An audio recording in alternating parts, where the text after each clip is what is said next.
Boa noite, irmãos.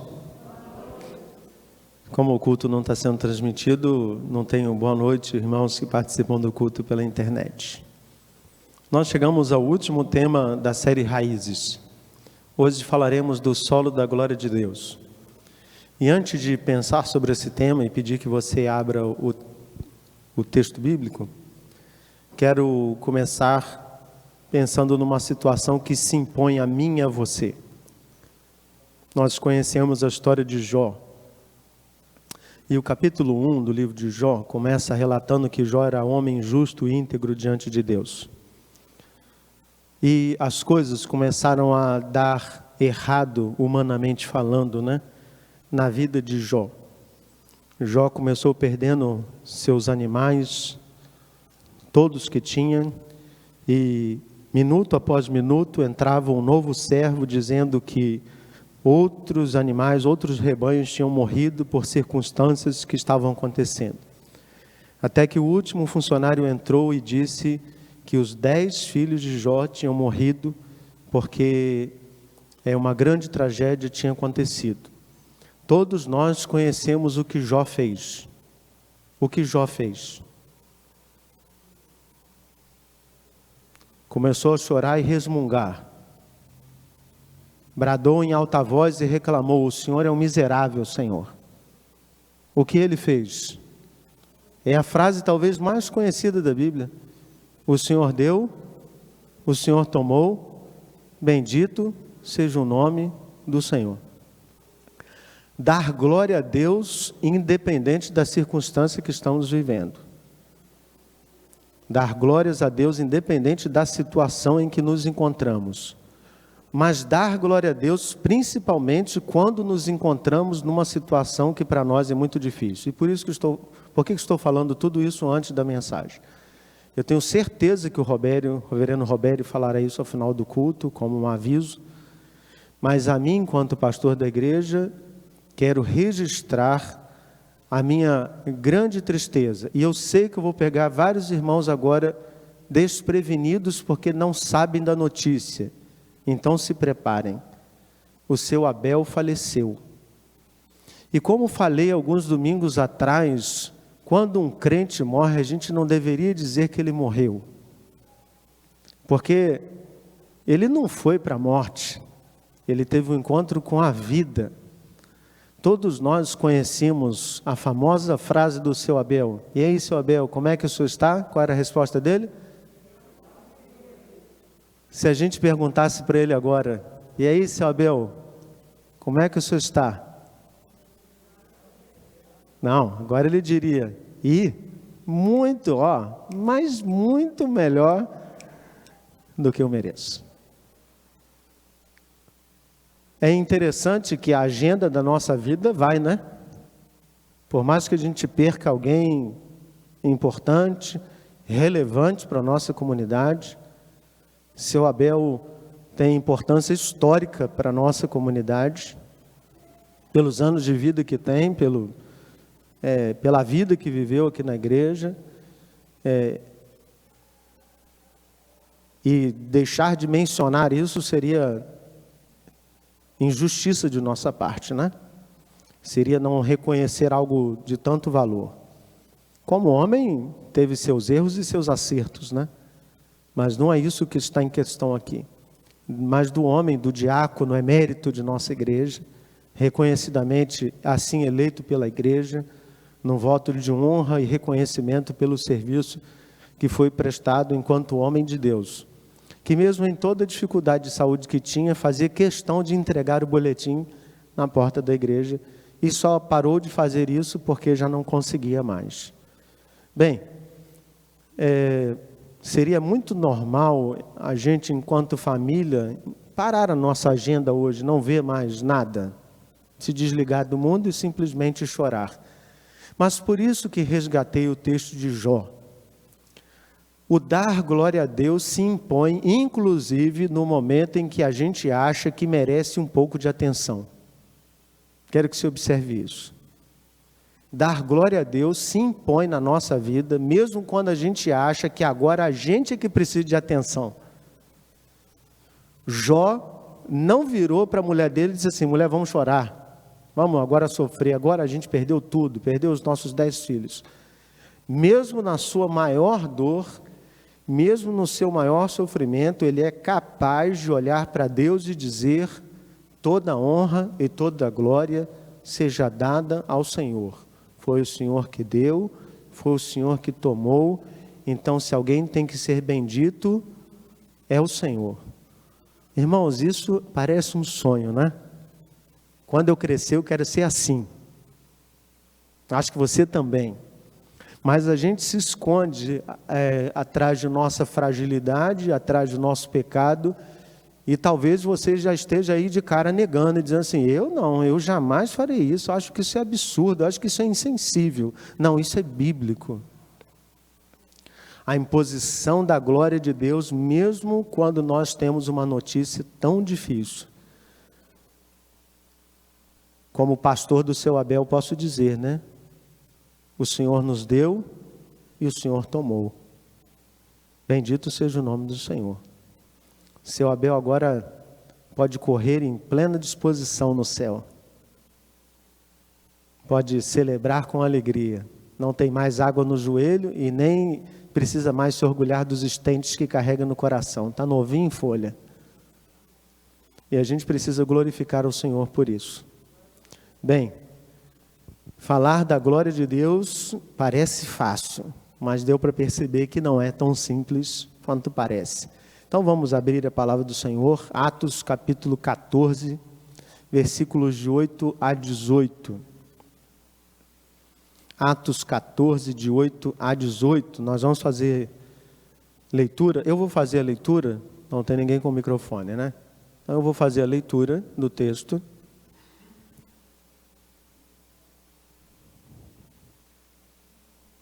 E quero que você acompanhe aí na sua Bíblia. Abre aí, por favor.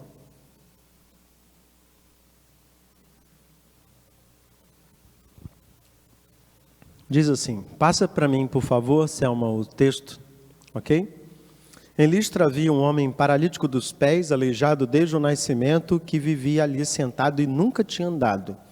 Ele ouvira Paulo falar.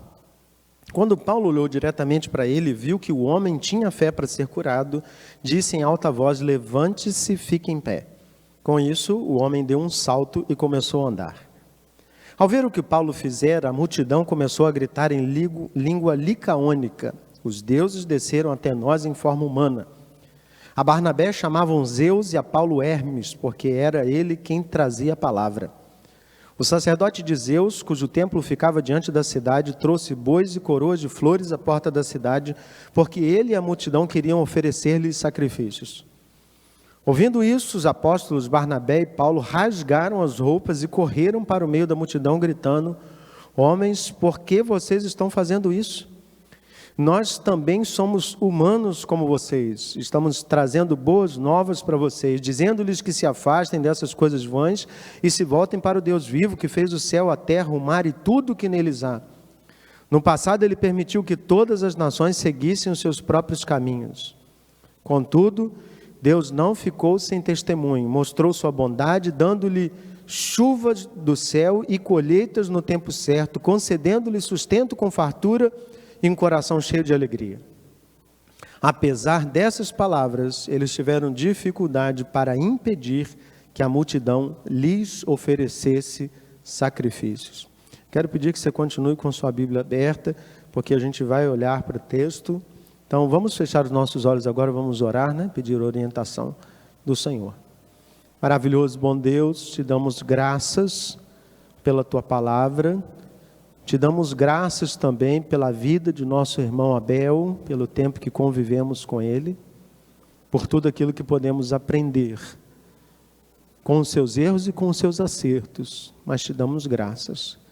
Estamos certos de que ele está com o Senhor, e muito melhor, temos certeza disso. E agora, quando vamos olhar para a tua palavra, mesmo que cada um de nós esteja surpreso, triste com o fato que aconteceu, pela circunstância, e possa de alguma forma faltar a alegria aos nossos olhos, ajuda-nos para que em nenhum momento, mesmo nessa condição, a gente deixe de glorificar o Senhor. Ajuda-nos, Pai, porque percebemos que é muito fácil desviar os olhos da Tua glória e olhar para nós mesmos. Tem misericórdia de nós, então, e que a Tua palavra inunde o nosso coração, faça morada, para que o Senhor mesmo seja glorificado. Em nome de Jesus nós oramos. Amém. Quero que você entenda, antes de falarmos sobre a glória em si, o nosso mundo ele é cercado de um modelo de recompensas. E essas coisas podem não parecer, mas elas exercem muito impacto na nossa vida. Antes de ser pastor, trabalhei numa empresa que eu tinha a experiência de uma coisa muito boa, chamada participação de lucros. Eu não sei se isso é uma prática em todas as empresas, acredito que não, mas grandes empresas oferecem aos seus funcionários participação nos resultados. Uma bênção, né? Você já recebeu? Uma bênção receber participação nos resultados. Você torce para a empresa ter bastante lucro, porque no final você é recompensado. E de quanto estamos falando? Depende, né? Existiam participações de lucro que poderiam ser 4, 5 vezes o seu salário no mês.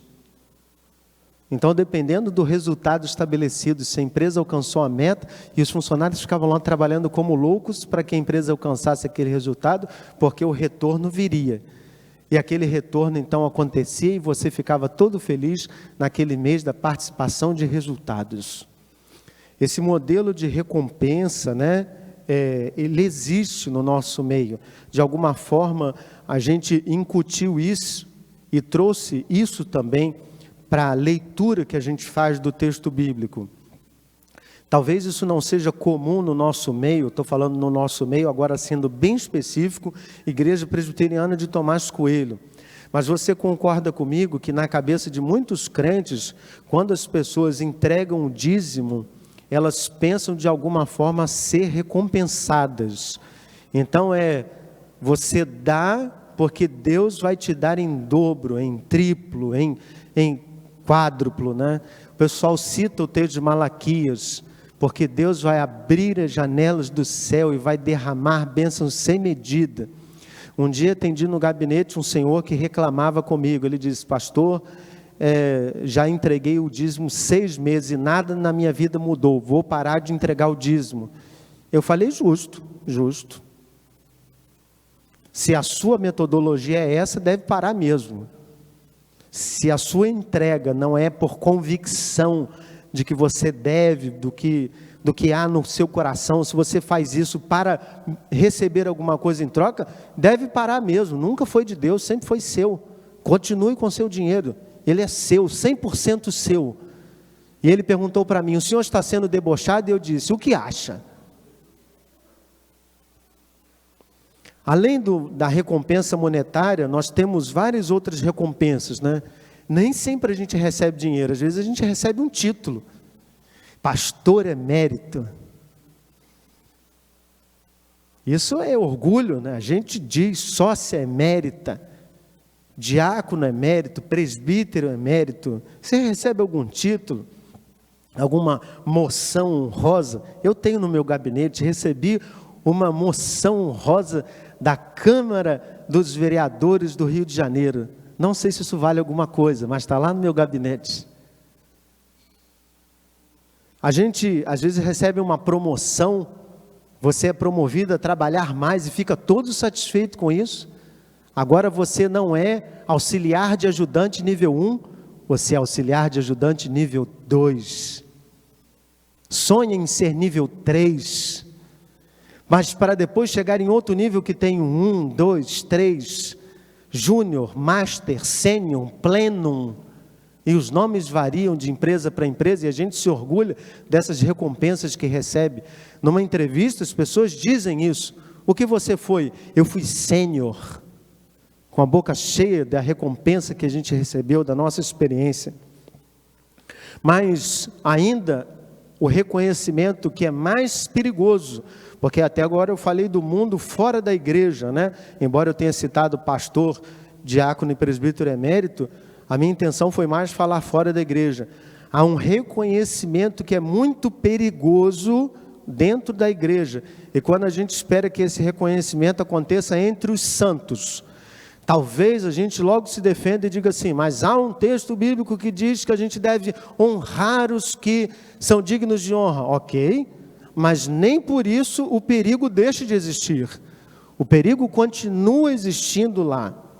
Então a gente tem algumas dificuldades para trabalhar com a glória de Deus. Além do mundo que nos ensina sobre recompensa monetária, títulos, promoções e tudo mais, a gente tem algumas dificuldades, e a primeira é com a palavra toda. Tudo que diz tudo, toda, a gente tem dificuldade. Vou te dar um exemplo. Hoje de manhã o Robério falou sobre a praga das trevas, e depois eu falei assim, vamos lembrar que a gente esteve aqui de manhã, porque não foi transmitido pela internet, não vou exigir de quem não viu, né? Depois do Robério pregar sobre a praga das trevas, eu falei, irmãos, a Bíblia polariza. Ela diz que existe trevas e luz. A gente criou o nublado, o cinza. Concorda comigo? Como? Vou te perguntar. A Bíblia diz que a gente deveria ser bom. Concorda? Você é totalmente bom? Viu? Já criou mais ou menos. Nem lá, nem cá. Já criou o mundo cinza. Todas as suas palavras são edificantes? Aí vocês nem respondem mais. Todas as suas palavras são temperadas com sal, como diz a palavra? Todas as vezes você é pronto para ouvir e tardio para falar? Todas as vezes você se parece com um homem, uma mulher de Deus? Se a gente tem dificuldade com toda, me convença agora que você tem facilidade de dar toda a glória a Deus. Você não consegue nem fazer o toda que lhe compete. Como é que você pode estar convencido de que você dá toda a glória a Deus? Será que em nenhum momento você rouba essa glória de Deus ou entrega isso para outra pessoa que não seja Deus? Talvez o nosso instinto defensivo seja dizer assim, que isso, pastor?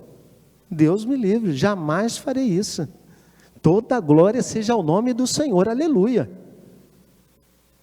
Mas embora a sua cabeça lhe leve a pensar nisso, não se engane, nem toda a glória damos ao Senhor. A segunda pergunta,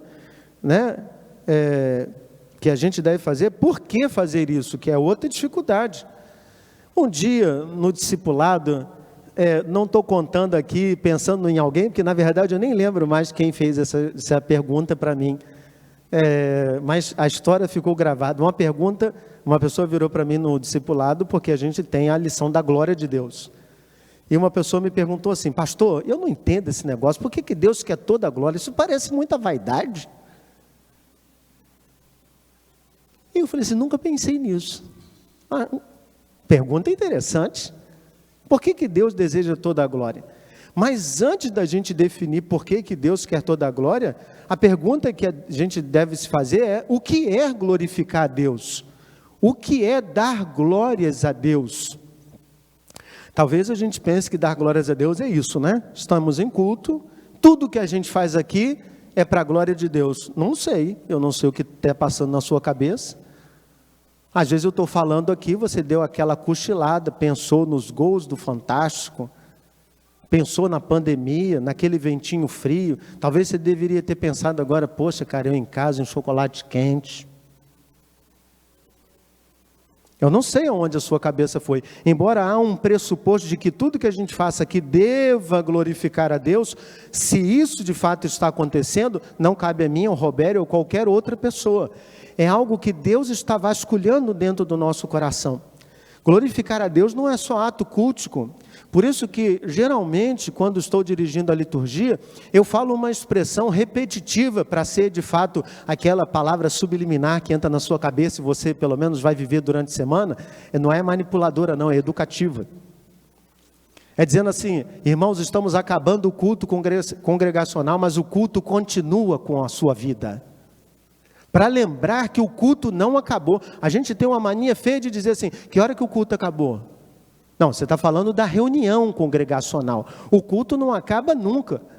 Porque se o culto acaba, realmente está certa aquela postura do crente que sai da igreja, chega ali na esquina e fala qualquer besteira, né? Ou maltrata a esposa, ou maltrata o marido, fala palavrão, mente, engana, é dissimulado, porque realmente o culto dele ficou ali na igreja.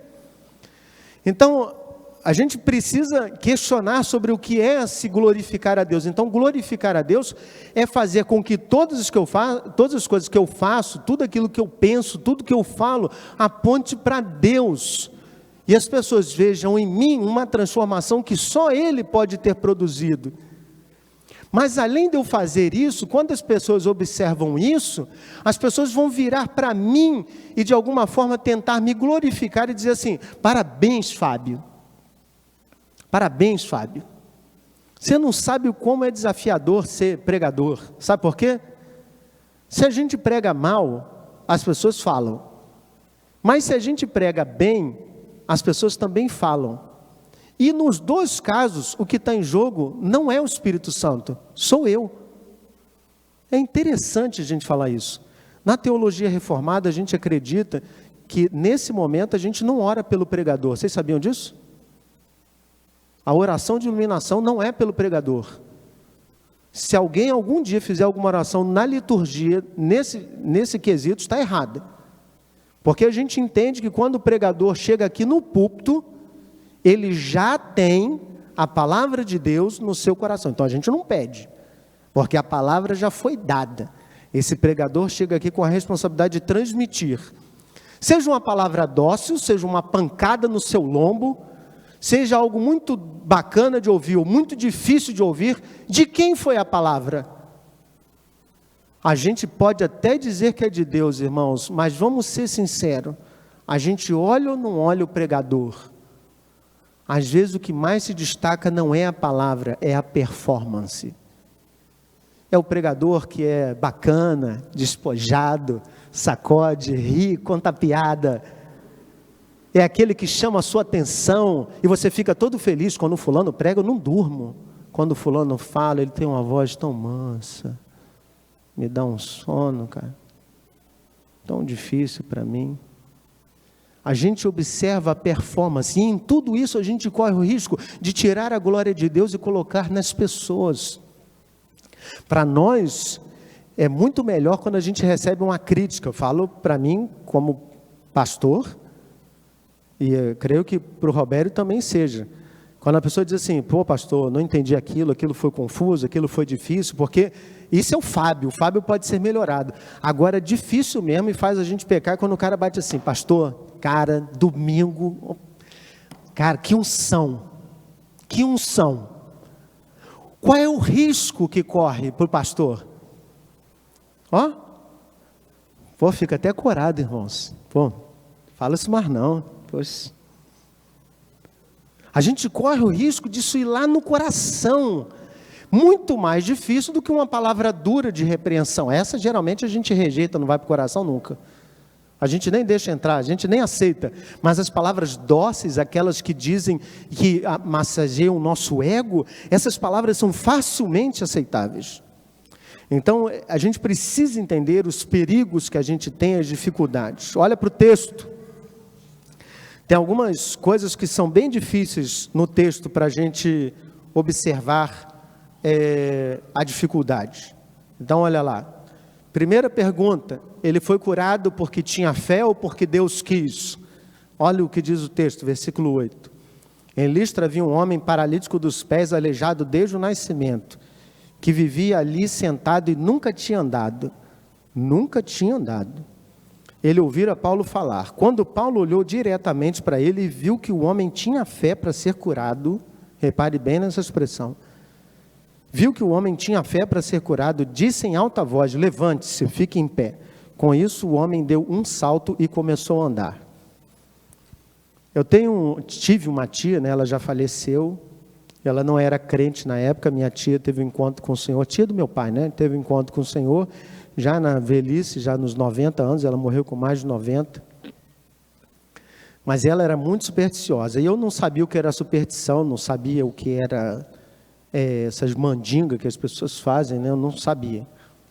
Aí eu era bem criança ainda, criança como a idade do Guilherme, 8, 9 anos. Eu não tinha muita noção, estávamos lá na roça, lá em Campos, e mexendo com palha, e entrou um cisco terrível no olho, e meu olho ficou ardendo, chorando, e lavei e não saía. E ela olhou para mim e disse: meu filho, você vai lá na varanda, cospe 3 vezes para baixo, né? Podia cuspir para cima também, né? Mas ela vai lá na varanda, a varanda é alta, né? Na roça, as casas são suspensas. Você cospe e sai o cisco. E eu prontamente, eu era crente presbiteriano, ainda não conhecia o que era superstição, né? Aí fui na varanda, cuspi 3 vezes, 3 cuspes bem dado. E aí voltei e falei: tia, não saiu. Aí ela falou: você fez com fé? Eu falei: isso só ela não falou. Aprendi que o quesito fé era importante para tudo, até para tirar cisco no olho. A gente ri, mas é muito interessante. No nosso mundo, 2020, existe muita gente sendo penalizada porque ela tem ou não tem fé. Eu já contei essa história de púlpito, de um jovem ajudante de pedreiro que, carregando o saco de cimento na cabeça, bateu num portal, foi para trás, deu um chicote e ficou internado no hospital evangélico tetraplégico. Um grupo evangélico foi ao hospital para visitá-lo e tentaram curá-lo. E fizeram oração e tudo mais e tal. Até que em determinado momento disseram para ele: você não é curado porque você não tem fé para ser curado. O grupo foi embora. Ficou um homem ali com uma dúvida terrível: eu tenho fé. Mas ele ouviu das pessoas: você não tem fé para ser curado. Então há uma coisa bem interessante: o quanto a minha fé faz e o quanto Deus faz. Então acho que a gente precisa entender os limites. Deus faz quando Ele quiser, quando eu quero e quando eu não quero. Isso é soberania. Deus não depende de mim. Deus não precisa de mim. Ele, se Ele quiser fazer, Ele faz. Irmãos, você nunca tomou aquele tapinha nas costas e aceitou uma glória que era de Deus? Vamos ser sinceros. Aquele tapinha assim, dizendo assim: você é bênção. Você disse: obrigado. Você não apontou para Deus, você tomou para si a sua glória. Mas você não morreu com medo de verme, como aconteceu com Herodes. Naquele momento, Deus falou assim: vai morrer com medo de verme. Como é que isso aconteceu, irmãos? O verme veio de dentro, veio de fora? Não sei, eu sei que ele morreu lá com medo de verme. E todo mundo viu aquela cena. Então, Deus faz o que Ele quer, quando quer, da forma que Ele quer. Muitas vezes a gente expressa para Ele a nossa vontade, e Jesus nos ensinou a dizer: seja feita a tua vontade, como sinal de submissão. Então é muito importante que a gente repita essa frase sim nas nossas orações, para mostrar, não só para nós, mas para as pessoas que estão nos ouvindo, a nossa submissão a Deus. Creio que todos nós aqui oramos para que seu Abel ficasse bom. Não fizemos isso? E Deus diz com toda clareza: não é isso que eu vou fazer. Isso é soberania. Mas, em determinados casos, por vontade de Deus, parece que Ele conecta o que Ele faz com a nossa fé. E nos dá a impressão de que nós oramos com tanta fé, que Ele atendeu a nossa oração. Vou dar um exemplo dessa semana. Eu fiquei com uma virose, começou domingo, né? Cheguei aqui de manhã, falei: Roberto, eu não vou nem dirigir, estou com a garganta ardendo demais. E eu achava que era alérgico, e realmente era alérgico, né? Mas quando chegou na segunda-feira, os sintomas pioraram, e eu, muito preocupado em estar com pessoas, fui fazer o teste de Covid. Agendei, fui fazer o teste de Covid. E aí, meu filho perguntou assim: papai, Covid? Na reunião de oração terça-feira, com os meninos lá, as crianças, ele contou para os amiguinhos: vamos orar para o meu pai, que ele foi fazer o teste, está com Covid. Passou 5 minutos, eu recebi mensagem: pastor, você está com Covid? Pastor, você está com Covid? Pastor, você está com Covid? E aí eu falei assim: cara, já estou até morrendo, já estou começando até a dar falta de ar já. Aí, na quinta-feira, quando o resultado saiu, e eu virei para o Guilherme e disse assim: Guilherme, papai deu negativo. A primeira resposta dele foi assim: Deus ouviu a minha oração. Percebeu a conexão? A gente sabe que por vontade soberana de Deus, e eu não desdisse não, porque isso é verdade. Porque Deus conectou a resposta positiva para nos dar a certeza de que Ele nos ouve, de que Ele tem carinho, Ele tem amor por nós. Eu virei motivo de gratidão a semana toda, né? Assim, vamos agradecer pelo quê? O papai deu negativo. Eu falei, caramba, cara. Hoje, reunião de família, hoje a gente faz o pote da gratidão.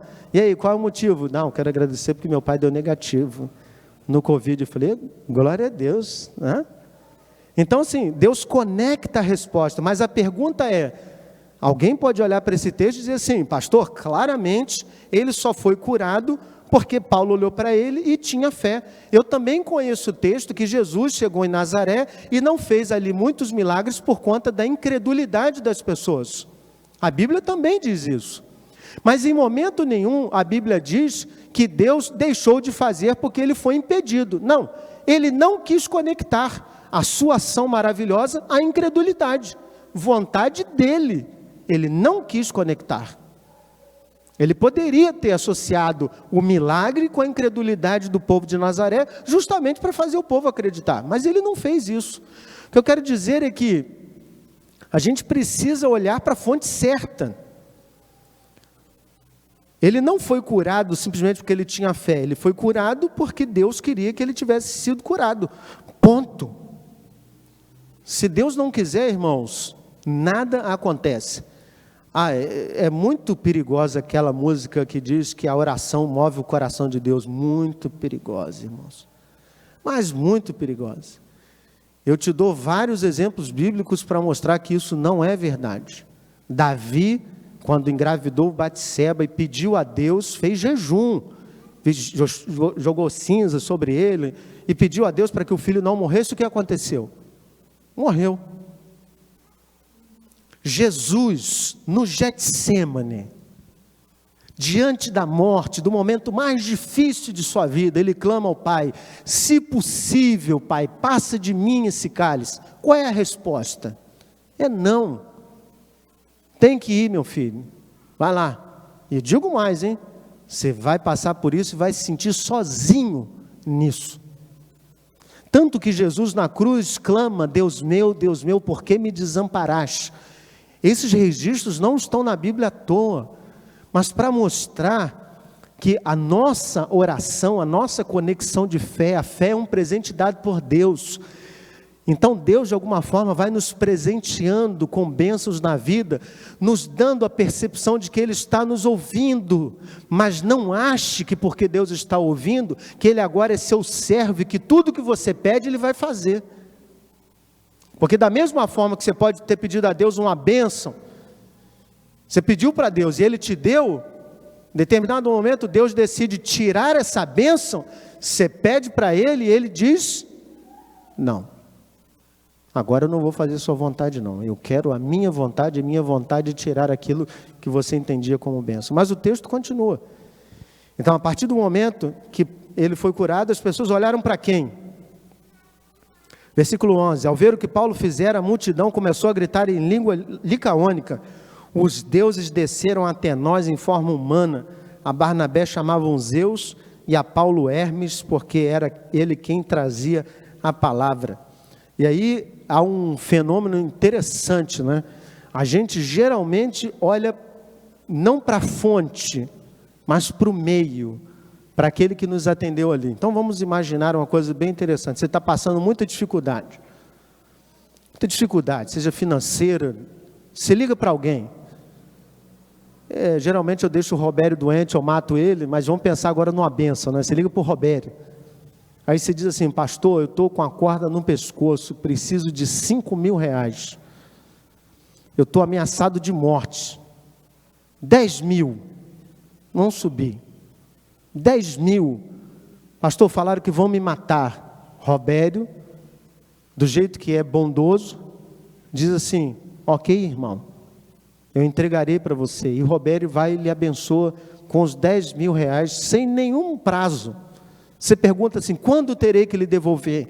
Robério diz, irmão, fique tranquilo, ok? Hã? Nessa hora você não ouve mais o Robério, tá? Mas aí, Robério abençoa você e dá. O que fica na sua cabeça? Deus que moveu o coração do Robério, ou o Robério bondoso que lhe ajudou na dificuldade? É muito mais simples perceber assim, cara, pô, Robério é um cara muito bacana. O dia que eu precisei dele, louvado seja o nome do Robério. A gente não diz isso. Mas de alguma forma fica gravado no nosso coração a atitude das pessoas. E o que as pessoas fazem, né, o meio, é muito mais fácil da gente perceber do que a fonte. Seria até uma indelicadeza, né, a gente dizer para o Robério assim, Robério, você não fez nada demais, você apenas foi instrumento de Deus. Obrigado por não fazer nada. Seria indelicadeza de nossa parte, a gente então reconhece as pessoas. Mas não é perigoso? Como se você batesse na igreja pedindo alimentos, foi extremamente bem recebido pelo Wellington. E o Wellington preparou aquela cesta maravilhosa. Quantas vezes eu recebo mensagem de visitantes que dizem assim, pastor, agradeço aquele diácono tão bom, fez uma cesta tão boa para mim. As pessoas percebem o que está ao redor. A gente tem dificuldade de olhar para Deus. As pessoas também são assim. E aí como é que a gente corrige isso? Vamos olhar para o texto. A primeira coisa é a reação. Versículo 14. Ouvindo isso, os apóstolos Barnabé e Paulo rasgaram as roupas e correram para o meio da multidão. O que é rasgar a roupa? É ficar pelado. Não, não é isso. As pessoas tinham algumas roupas, né? Eles não rasgavam a roupa para ficar nu. Eles rasgavam a roupa de cima, né? Então, o rasgar a roupa é uma reação. Reação de quê? De aceitação ou de rejeição? Eu rejeito o elogio que você me faz. Eu rejeito essas palavras que você dirige a mim. Olha que coisa interessante. Perguntinha para você. Quando fizeram um elogio e você tinha plena convicção de que você fez aquilo porque era vontade de Deus, Deus mandou fazer, você aceitou ou rejeitou? A gente começa a tomar a glória de Deus quando no primeiro momento, em vez da gente rejeitar, a gente fica corado e diz assim, que isso, irmão? Foi nada. Deus seja louvado. Mas no fundo você faz isso porque é certo fazer, mas de alguma forma você tomou para si algo que não era seu, e a gente não tem hábito de rejeitar, a gente tem hábito de aceitar. Quero que você olhe isso para o texto bíblico, a ênfase de rasgar as roupas, eles foram enfáticos de dizer assim, não fale tamanha bobagem, não olhe para mim, eu rejeito isso. Segunda coisa, a instrução, versículo 15 a 17, homens, por que vocês estão fazendo isso? Nós também somos humanos como vocês, estamos trazendo boas novas para vocês, dizendo-lhes que se afastem dessas coisas vãs e voltem para o Deus vivo, que fez os céus e a terra, o mar e tudo que neles há. No passado ele permitiu que todas as nações seguissem os seus próprios caminhos, contudo Deus não ficou sem testemunho, mostrou sua bondade, dando-lhe chuva do céu e colheita com fartura e um coração cheio de alegria. Irmãos, há uma instrução a ser dada, ou seja, a gente deve não apenas rejeitar, mas ir ao encontro de tal pessoa e dizer com todas as letras, não faça isso, não faça. Não faça porque você está tirando a glória de Deus e apontando para mim ou para outra pessoa. Isso pertence a Deus. Quando nós dizemos toda, irmão, toda honra e toda glória, nós não podemos dizer 99% da honra e da glória. Nós precisamos dar 100% da honra e da glória a Deus. 100%. Qualquer coisa que a gente tente fazer, por mais boa vontade que a gente tenha, a gente corre o risco de estar tomando, mesmo que seja 0,01% da glória de Deus. Mas a última questão foi a ação. Eles rasgaram a roupa, instruíram, mas o que aconteceu? Você acha que o povo ouviu? Não. Eles foram pegar demais para fazer sacrifício. Versículo 18. Apesar dessas palavras, eles tiveram dificuldade para impedir que a multidão lhes oferecesse sacrifícios. Tiveram dificuldade de impedir que a multidão lhes oferecesse. Olha que ponto que chegou. As pessoas iam oferecer sacrifícios para eles, Paulo e Barnabé. Irmãos, é tão simples. Há um tempo atrás, o apóstolo Valdomiro Santiago, ele foi esfaqueado num dos cultos. E algum tempo depois, ele pegou a camisa suja de sangue e fez de um objeto de adoração dentro da igreja. E ele, com todas as letras, abre aspas, disse: porque eu dei o sangue pela igreja.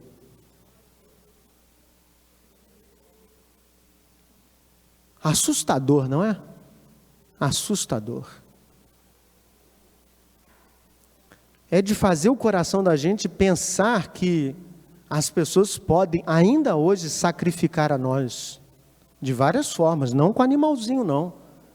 Mas as pessoas podem fazer oferendas mesmo ao nosso nome. Como? Vou lhe dizer uma forma. Quando eu fui preparar o sermão, eu lembrei de um livro que eu li há bastante tempo atrás e recomendo a você. 5 passos para obter, 5 votos para obter o poder espiritual. Tem nome de livro de autoajuda, né? Pastor A.W. Tozer. Mas vale a pena, irmãos, é um livrinho de 30 páginas, você lê em 10 minutos. São 30 páginas com letra desse tamanho. Esse livro tem 5 votos. Ele foi a exigência do meu mentor para o grupo de mentoreados e a gente teve que ler, e mais. A gente não só teve que ler, a gente teve que subscrever os votos para que a gente continuasse no processo de mentoria. Por isso que quem vai ao meu gabinete encontra lá um quadrinho com 5 votos, lá em amarelo, e você vai perceber a importância desses votos. O último voto é: nunca aceite qualquer glória. Eu achei que era o voto mais fácil de cumprir. Quando eu li o livro, já li com a intenção de assim, cara, eu glorifico a Deus em tudo. E já fui nessa. Mas aí eu comecei a vasculhar coisas no meu coração em que eu tomava para mim a glória que era de Deus. Talvez você agora me chame de radical. Não tem problema. O voto é meu. Então eu estou analisando a partir do meu filtro, que é bem exigente. E aí, há muito tempo eu comecei a escrever as minhas devocionais. Embora já tenha tomado bronca de algumas pessoas, sido bloqueado inclusive por algumas pessoas, porque mandei devocionais indiretas para essas pessoas. O senhor está falando de mim, que absurdo. O senhor pegou a minha vida e mandou para 400 pessoas. E eu disse, eu?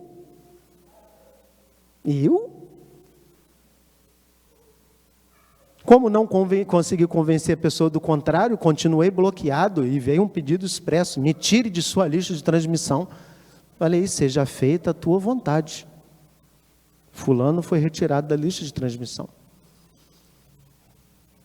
Em todas as devocionais o Fábio fala do Fábio. Em todas. Mas eu assumi um compromisso comigo que nunca colocaria meu nome nem a igreja da qual eu sou pastor. Em nenhuma devocional. Mas como é difícil. Um dia um pastor mentoreado meu decidiu sacrificar em meu nome. Ele começou a postar no Facebook as minhas devocionais. Eu não tenho Facebook. E ele colocava o meu nome lá em todas. Comecei a receber então ligações, mensagens de pessoas que eu nunca tinha visto. E eu falei assim, mas como é que você soube dessa devocional? O fulano tem postado, e ele coloca lá, Fábio Macedo Quintanilha, pastor da igreja presbiteriana Tomás Coelho, horário do culto tal, papapá. Aí eu liguei para ele, falei assim, cara, você está postando as minhas devocionais no Facebook? Estou, mas eu estou dando crédito para você. Eu falei, é esse o problema. É esse o problema. Eu lhe pedi alguma coisa? Ele disse, não, mas é o certo a fazer. Certo para quem? Ele disse, não é honesto eu postar um negócio e as pessoas acharem que é meu. É seu a partir do momento que falou o seu coração. Ah, mas quem me deu autorização para isso? Falei, eu. Não fui eu que escrevi? Então pega e a partir de agora é seu, compartilhe. Diga para o outro, falou o meu coração, estou compartilhando com você. Ele disse, mas eu não acho justo, vou parar de publicar no Facebook. Eu falei, você faz 2 favores, para mim e para Deus. Ele disse, mas você não se acha muito radical? Eu falei, rapaz, a única coisa que eu não quero ao escrever uma devocional é o meu nome lá. Várias pessoas já falaram assim, pastor, junte essas devocionais e faz um livro. Irmão, só se saísse como anônimo. Estou sendo bem sincero. Se todos os textos que estão escritos vieram de Deus, eu não posso assiná-los. Eles não são meus. Compreende? Não vou perguntar se você concorda não, porque eu não quero ver sua cabeça balançando. Mas o que eu quero lhe dizer é que antes de escrever qualquer texto, eu peço a Deus que fale ao meu coração. Então, quando eu escrevo, não é o Fábio. Eu acredito, irmãos, 100% do que eu estou falando. É Deus falando ao meu coração. Se pessoas são abençoadas, for porque Deus falou ao coração das pessoas. Que direito tenho eu de agora dizer, quem escreve isso é o Fábio Quintanilha, pastor da igreja de Tomás Coelho. A Deus seja a glória. Uma ova, irmãos. A partir do momento que as coisas são minhas, eu me aproprio delas. Nenhum pregador deveria ser exaltado por palavra nenhuma. Porque nós cremos na teologia reformada que toda pregação veio de Deus. Deus usa pessoas. Mas muitas vezes a nossa ação não é impedir. A nossa ação é, fulano ainda não entende direito. Mas a última pergunta para você é, por que é tão importante refletirmos sobre esse tema? Irmãos, o chamado para pregar o evangelho é uma coisa tão maravilhosa. Roberto, hoje, o último ponto, ele falava sobre levar a luz para outras pessoas. Isso é bênção demais. Eu não sei se você já teve esse privilégio de falar, de acompanhar pessoas e pessoas conhecerem Jesus a partir da sua fala. Cara, é assim, maravilhoso. Quantas vezes eu cheguei aqui em Tomás Coelho em 2003? Quantas vezes eu andando em Cavalcante, as pessoas olhavam e diziam assim, você é pastor de onde? Da igreja do seu Abel? E eu sempre respondi, sim, da igreja do seu Abel. Nunca corrigi dizendo que era a igreja presbiteriana Tomás Coelho, que a igreja não era do seu Abel, que a igreja... Mas o que me dizia isso? Porque a pessoa não estava falando para o seu Abel, ela estava falando para mim. Estava me dizendo que as pessoas tinham o seu Abel como referência de um crente desta igreja. Então, para mim, era uma boa referência, algo muito importante. Quando a gente leva o evangelho para outras pessoas, a gente está carregando uma mensagem muito poderosa, mas é tão poderosa que ela é perigosa. Ela é perigosa porque em algum momento ela vai fazer transformação na vida das pessoas e as pessoas vão achar que essa transformação está acontecendo por causa de mim. Na verdade, até eu posso achar isso. Eu sou uma pessoa tão boa que as pessoas estão sendo alcançadas pelo Evangelho de Cristo Jesus.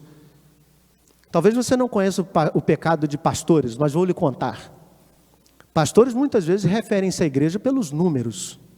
Quantas pessoas tem na sua igreja? Eu sempre digo, entre 20 e 200.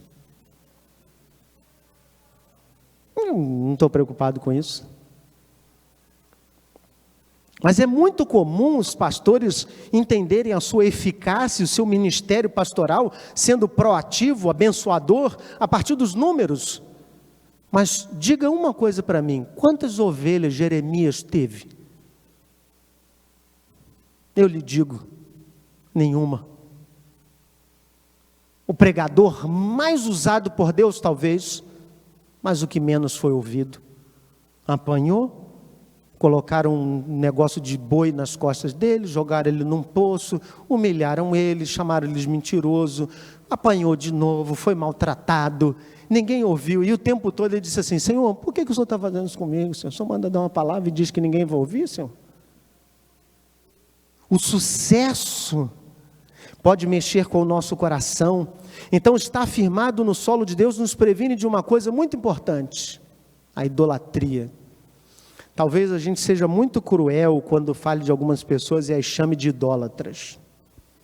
Talvez quando fulano, e eu não estou dizendo que elas não são, talvez quando alguém diga assim: eu sou devoto de não sei quem, você diga assim: idólatra, idólatra. Mas seja sincero, quanta idolatria existe no seu coração? Talvez idolatria sobre você mesmo.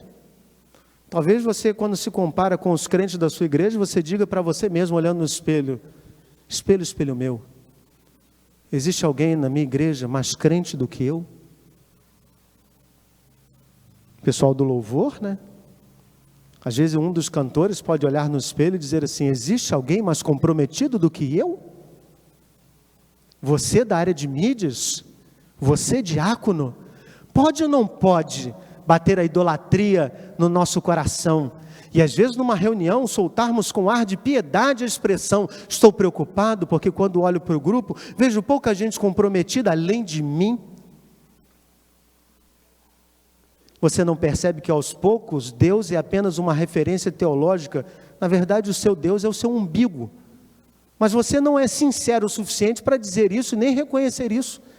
Talvez você não perceba a sua idolatria de olhar para os seus filhos, para a sua esposa, para a sua família, ou das suas amizades, ou de se orgulhar quem você é. Porque aos poucos a gente foi abandonando a glória de Deus, a gente nem consegue mais perceber o quanto a gente tomou da glória de Deus, e a gente ainda tem a coragem de dizer: a Deus seja toda a honra e toda a glória, quando na verdade pouca coisa a gente dirige a Deus. A gente se orgulha de ter dinheiro porque a gente trabalhou, a gente se orgulha de ter saúde porque a gente está correndo atrás, a gente se orgulha de ter bons filhos porque a gente ensinou nos caminhos do Senhor, a gente se orgulha de ser bom crente porque a gente está fazendo a nossa parte, a gente se orgulha da gente o tempo todo, e a gente não percebe que talvez a gente seja mais idólatra do que acha que é. Talvez você não concorde comigo em muitas coisas, mas talvez isso aconteça porque a idolatria já tomou conta do seu coração.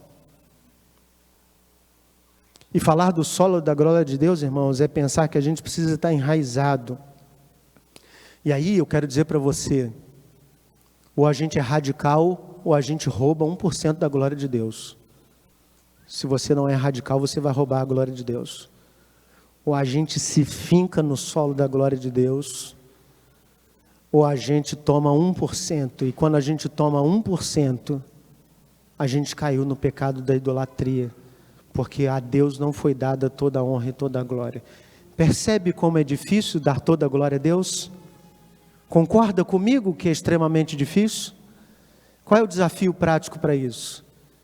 Eu queria que você respondesse ao seu coração: em que situações você não tem glorificado a Deus? Em que situações? Talvez você olhe para a sua formação, para o seu trabalho, para o dinheiro que você traz para dentro de casa. Talvez você se orgulhe do crente que você é. Quais situações você tem roubado da glória de Deus? Você olha para as pessoas da igreja e vê assim: ah, fulano não está na igreja porque eu trouxe. A igreja se sustenta porque eu dou essa oferta. Aquele projeto tem acontecido porque eu estou ajudando. O quanto nós temos roubado da glória de Deus? Se eu não respondo essa pergunta, pode ter certeza que eu não estou glorificando a Deus em tudo. É preciso que você responda. Quando eu tomei a decisão de não assinar as devocionais, foi por um único motivo. Eu percebi que meu coração podia roubar a glória de Deus. E eu tomei uma decisão radical? Sim, radical, concordo com você. Várias vezes o meu ego já mexeu comigo. Várias vezes. Quando alguém diz que Deus falou ao meu coração, você recebe uma mensagem de longe, de alguém que mandou para longe, mandou para outro, que mandou para outro. Várias vezes. Mas em todos esses momentos, até quando eu recebo mensagens assim, eu fecho meus olhos e digo assim: Senhor, tem misericórdia de mim, para que eu não olhe isso como algo do qual eu deva me glorificar. Foi o Senhor que me deu essa palavra. Mas como é difícil fazer isso. Como é difícil. Se você quer não se perder, responda ao seu coração. Quais são as situações que você não tem glorificado a Deus? Quero convidar você então a fechar seus olhos e orar. Fale com Deus, abra o seu coração e diga para Ele. Responda a essa pergunta. Nós vamos participar da Santa Ceia depois de 8 meses. Dia 1º de março foi o dia que a gente celebrou a ceia pela última vez aqui na igreja. Dia 1º de novembro nós retomamos isso. Mas como é que a gente quer retomar isso? De qualquer jeito? A Deus seja toda a glória. Vamos orar?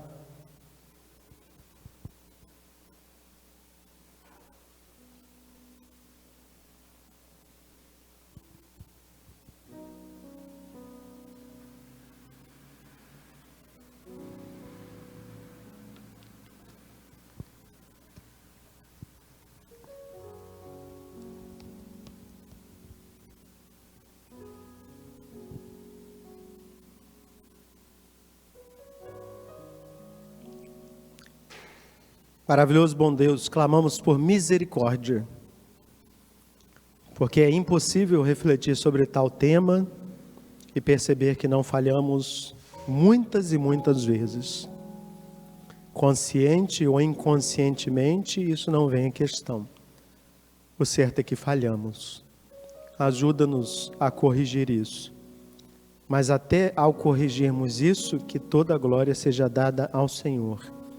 Que possamos reconhecer nossa incapacidade. Sem o Senhor nós nada somos. Ajuda-nos, Pai. Ajuda-nos a olhar para Ti, a fazer com que as pessoas olhem para Ti. Ajuda-nos a, de fato, usarmos a palavra de João Batista na medida que deve ser usada quando ele disse que o Senhor Jesus deveria crescer e Ele deveria diminuir.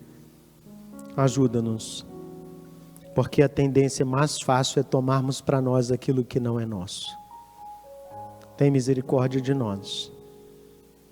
E ajuda-nos, em nome de Jesus. Amém.